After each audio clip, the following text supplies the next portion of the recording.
Fasting is without a doubt one of the quickest and easiest ways to rapidly heal your body. It is known to provide a wide range of benefits, such as reducing neurological diseases like Alzheimer's and Parkinson's, inducing body-wide cellular repair processes, lowering risk of diabetes, reducing stress and inflammation, and even preventing cancer.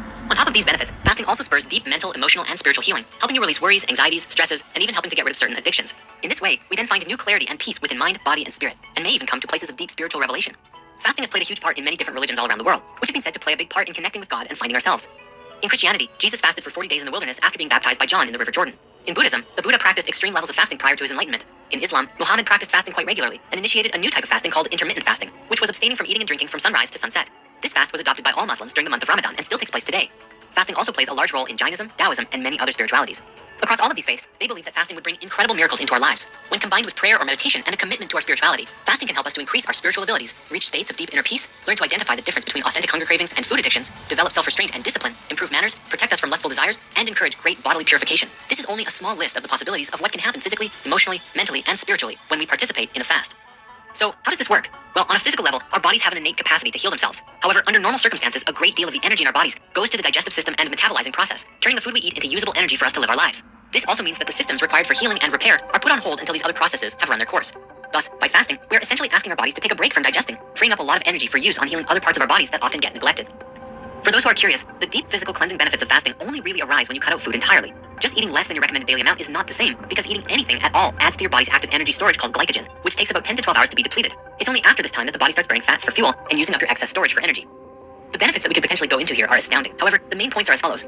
Once your body enters into a state of burning fats for fuels, we see our glucose levels drop. We start to lose weight and belly fat as it's used up for fuel. And we see insulin and IGF-1 levels drop, reducing risk of diabetes. In this, we see many deep cellular repair processes begin as the body begins removing waste material from our cells. We also see beneficial changes to several genes and molecules related to longevity and immunity to disease, as fasting actually produces new stem cells into the body. This process also reduces oxidative stress and inflammation in the body. Fasting is also very beneficial for heart health, as it improves blood pressure, cholesterol, blood triglycerides, and blood sugar levels. Doing this also improves brain function, which reduces anxiety as a result. Not surprisingly, exercise is the only other thing we know of which shows the same positive effects on brain health as fasting.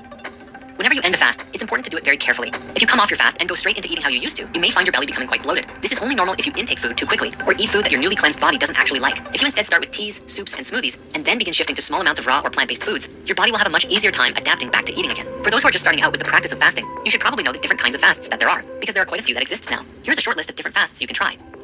Water fasting. It's simple and clean. Just drink nothing but water for the duration of the fast. In this way, you consume 0 calories, 0 nutrients, 0 carbs, and thus, this becomes one of the purest fasts out there. Many people just starting out sometimes include a small 50-calorie soup broth per day, but no higher, as 50 calories are not enough to stop the ketogenic process of your body breaking down fat storage. The next fast we want to share is juice fasting. This is one of the easiest fasts to get started with from the perspective that you can go days and days without experiencing hunger because you are still supplying yourself with tons of energy for your body to use. We could talk all about juice fasting, but if you really want to learn more about this, go and watch Joe Cross's documentaries, Fat, Sick, and Nearly Dead 1 and 2. These are absolutely brilliant films about Joe's and other experiences while juice fasting and how much healing was experienced because of it. Intermittent fasting. This is the point when you fast for a period of time during the day and then break the fast for a meal at some point in your day and then resume fasting. This is essentially the basis of the Ramadan style fasts, but you don't necessarily have to practice fasting only when the sun is up. The idea here is to pick a number of hours that you want to fast for during the day, say 18 hours, and then you have a small window of 6 hours to eat every day. Ideally, you want to reduce this to about a 4-hour window and then fast for 20 hours every day. This style of fasting works best if you can commit to it for several weeks, which gets your body in the same state as if you did a 3-day water fast. Then we have dry fasting. Before I even describe this one, I'd like to express not to try this fast until you have practiced other forms of fasting for a long time and not to practice it without supervision. That said, this is going to blow your mind. There's this myth out there that humans can only survive without water for 3 days and then you'll die. However, the longest record for someone surviving on a dry fast is actually 18 days. It is suggested that this is the same fast that was practiced by Jesus, Buddha, Moses, and Krishna in the old scriptures, but nobody knows for sure. Dry fasting is particularly intense because it involves cessation of both food and liquid for the duration of the fast. Some even restrict physical contact with water as well, because under dry fasting conditions, the skin becomes even more absorptive to the moisture in the air and what you touch. Normally, toxins are released through the liquid in the body, but since there is very little water in the body at this point, toxins are eliminated by a unique mechanism whereby each cell essentially becomes its own furnace to burn up its own waste by attempting to rebalance the heightened level of pressure between the inside and the outside of the cells. This method of fasting also releases more living stem cells into the body than regular fasting.